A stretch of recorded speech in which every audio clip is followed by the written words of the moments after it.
Монголын үндэсний музейд ясан сэлбэрийн гайхамшигт үзэгслэн нээлттэй хийлээ. Соёл спорт, аялал жуулчлал залуучуудын яам, засгийн газрын хэрэгжүүлэгч агентлагийн соёл урлагийн газраас санаачлан Монгол бахархал урайндор улс орон дээр өрнөж байгаа соёлын бүтээлч сарын аяны хүрээнд ясан сэлбэрийн үзэгслэн энэ сарын 20-оос 30-ны өдрүүдэд олон нийтэд толилуулна. Монголын үндэсний музей анх удаа өөрийн сан хөмрөгтөд хадгалагдаж байгаа ясан сэлбэрийн ховор нандин бүтээлүүдээс дээжлэн үзэгчдэд дийлгэн харуулж байгаамаа. Монгол орчуудын уран ухаанаар бүтсэн мал амьтны ясан сэлбэр, зааны соёог зүсэж жижиглэн хийсэн сэлбэр, улмаараа зааны соёоны үндсэн хэв шинжийг алдагдуулахгүйгээр сийлсэн бүтээлүүдийг таниулан төвөнд дэлгэрүүлэх зорилготой юм а. Үүнээс онцлог үзмрүүдийг тайлбарлуулсныг хүргэж байна. Манай Монголын үндэсний музейд бол нийт 120 гаруй эсийн үзмэр энэ үзэсгэлэн дэглэгдсэн байгаа.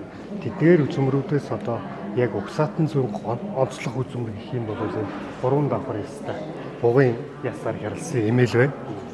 За энэ эмээл бол Монголын одоо баруун улс нутгийн оёрдуудын дунд өргөн хэрэглэгдэх баяд угсаатны эмээл байна. Энэ эмээлийг хийхдээ бол 3 бугын эврийг өргөн нарийн зүсч одоо бүрэг болно, хонх тэгээд энэ автсны хэсгийн гэс бүрийн хийдэг энэ эмээл байгаа.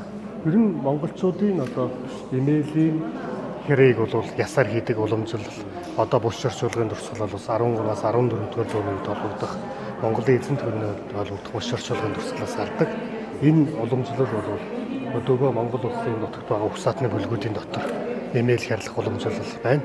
Тэрний дотроос онцлог гэх юм бол ясыг одоо 3 давхраа ясалдаг энэ баяд угсаатны бүлгийн эмээл хамгийн онцлогтой байна.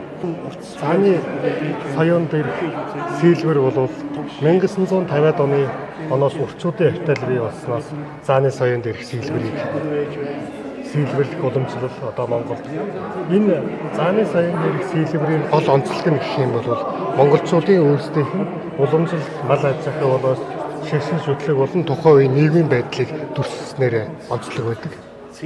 За энэ сэлбэр бол урлагийн гараацад сэнгэ бай бүтээл байгаа.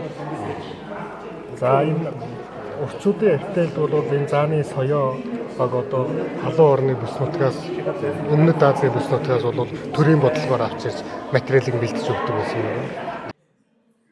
Музейн сан хөмрөгт хадгалагдаж байгаа ясан эдлэл ясан сэлбэрийн бүтээл нь он цагийн хувьд археологийн малтлаг судалгаанаас илэрсэн ясан сойж, савх, шоо, номын ясан наалта, сумны зэв, бүсний арал, ясан хярта эмээл, ясан чимэгтэй хусуур, ясан чимэгтэй дашуур, гоёл чимэглэлийн төрөл болох бүсний бэл, ясан иштэй хит хутга, ясан хуйтай хутга, урлагийн бүтээл болох зааны соёо дээр улс орны хөгжил цэцгэлтийг харуулсан сэлбэрүүд багтсан байгаамаа. Үүнээс анхны урчууд болох гүндийн үр хөвгтүүд ирж аавынхаа бүтээлийг үзэн сонирхон дурсамж яриа өрнүүллээ. Манай аав чинь бол одоо их шүн болсон хойно одоо 200-ийн лаана ширвэсэн шүү дээ. Тэрийг тавьж ийм нарийн имийг шүн хийдэг тийм хүн байсан. Их ороо болсон хойно одоо ийм юм хийдэг. Энэ одоо инх 51 үрий чи манай аав бас ясан сэлбэр дээр сийж гадаадын хүнд өгсний би өөр яг урчуудаар тэл байсан болохоор сайн мэддэг. Голцоо ерөөс энэ ясан сэлбэр, мотон сэлбэр, одоо морин хуур бүх юмдаг л манай аав хийжсэн. Морин толгойтой хуурч энэ толгойд ингэж хөдөлдөг байсан юм хөдөлдөг хүртэл болгож хийжсэн. Өөр ханга аймгийн одоо хожиртын тэр хад бариад гэдэг дээр манай аав байсан байхгүй. Манай аав бол ерөөсөө тэр хад бариад дээр л бүх сэлбэрээ хийж байгаа л тэгэл өрөлдөр хашаалын 30 жилийн ойгоор энд урилгаар ирж урчууд артэлд сэлбэр хийжсэн байхгүй. Дандаа ясан сэлбэр хийжсэн.